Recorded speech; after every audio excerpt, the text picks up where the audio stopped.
Wow, 4 seasons into Fortnite Festival already. Time really does fly. At this rate, I expect my AARP card in the mail by next week. Fortnite Festival is officially 6 months old. 4 seasons in, kinda crazy to think about. We've had a ton of gameplay changes introduced in Festival, with the most obvious one being the Pro Lead and Pro Bass editions, which we will be getting to. Beyond that, we had Billie Eilish as our icon for this season, and next season we appear to have Metallica, which is really cool. I definitely appreciate the call back to the metal and rock crowd from rhythm game authors and harmonics, because that's what the original Guitar Hero games consisted of mostly. And it's always fun to see an old school Guitar Hero or Rock Band song get freshly recharted with a new coat of paint in Fortnite Festival. The charting in general has actually been pretty on point this season when it comes to the pro instruments. Well, with the exception of Ariana Grande's positions.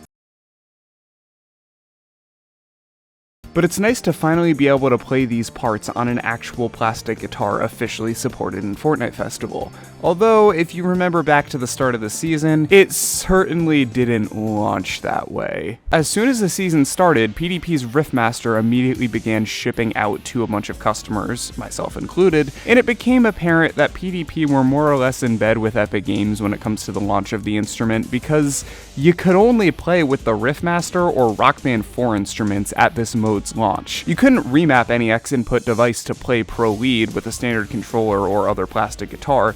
You had to have either a Rock Band 4 instrument or a Riffmaster, and a lot of people really weren't happy about this. To start, a lot of people's Riffmaster pre-orders were getting delayed pretty much indefinitely, which means a lot of people were without a way of playing Pro Lead unless they had Rock Band 4 instruments already, which kind of have a reputation for not being amazing, and if we're talking about the Mad Catz ones, that's being incredibly generous. The Rock Band 4 Stratocasters feel like dog shit, they've always felt terrible, and they're getting worse with age. But here's Epic Games and Harmonix basically telling you that you have to use these aging old instruments, or you have to get very, very lucky and get your Riffmaster now in order to play this brand new game mode. Oh, but in the words of the producer of Fortnite Festival, maybe the community could cook something up. That's real fucking classy, dude. Just do it! Anyway, the game eventually added the ability to map any guitar that you just have laying around into Fortnite Festival, so that completely fixes the problems, right? Now, I have to get into boring, nerdy game dev territory here, so forgive me and bear with me for a few minutes, but unfortunately, the engine for the pro instruments in Fortnite Festival is fundamentally broken compared to every single previous Guitar Hero and Rock Band game ever released. So the first 2 Guitar Hero and Rock Band games were developed by Harmonix, the same company that made Fortnite Festival, and in those games, you're incentivized to press and hold down the fret before the note reaches the strike line and strum right as it overlaps the strike line. However, as the songs got harder down the set list, there were times where you don't really necessarily have the opportunity to do that. You have to press the fret the exact same time that you strum. So the game gives you a little bit of lax there and basically lets you press both buttons at the exact same time and still counts it as a hit note. Fortnite Festival does not do this. If you are not pressing and holding the fret before the note crosses the strike line, it counts as a miss. It's almost like Festival can't handle 2 buttons being pressed at the exact same time. It's so strange. And what's even weirder is the fact that the hammer-on and pull-off engine is incredibly lax. It's not an infinite front end like it is in Guitar Hero 3,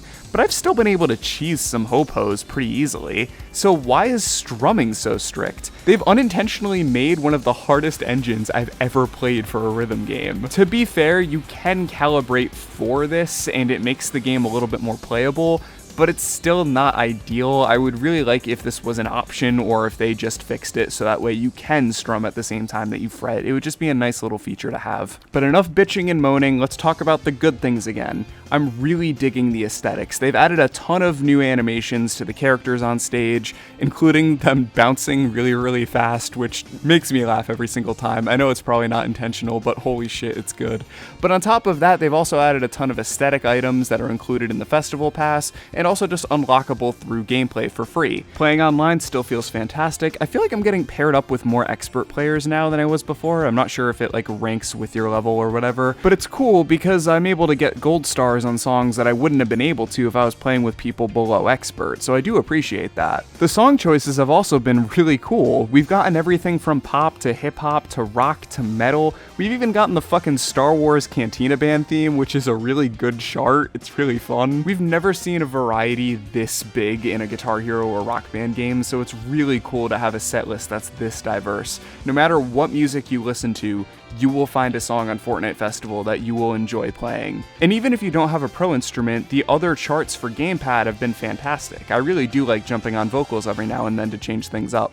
I really hope they're able to add pro drum support in for all of my homies that enjoy drumming. I know there's a ton of people that have been dying to get new drum sets for Rock Band, so it would be really cool to have some officially made and supported. And this new season is looking pretty damn good, with even a battle mode being leaked. Now that is going to be fun. I hope it's like Guitar Hero 3 with the power-ups that you can throw at each other. Imagine a battle royale mode with like 50 or 60 other guitarists where the chart keeps getting faster and harder until only one remains. Like, that would be really cool. I don't know, I'm excited. I really do hope they fix the timing window for the strumming and fretting at the same time, because that's really the only major modern complaint I have.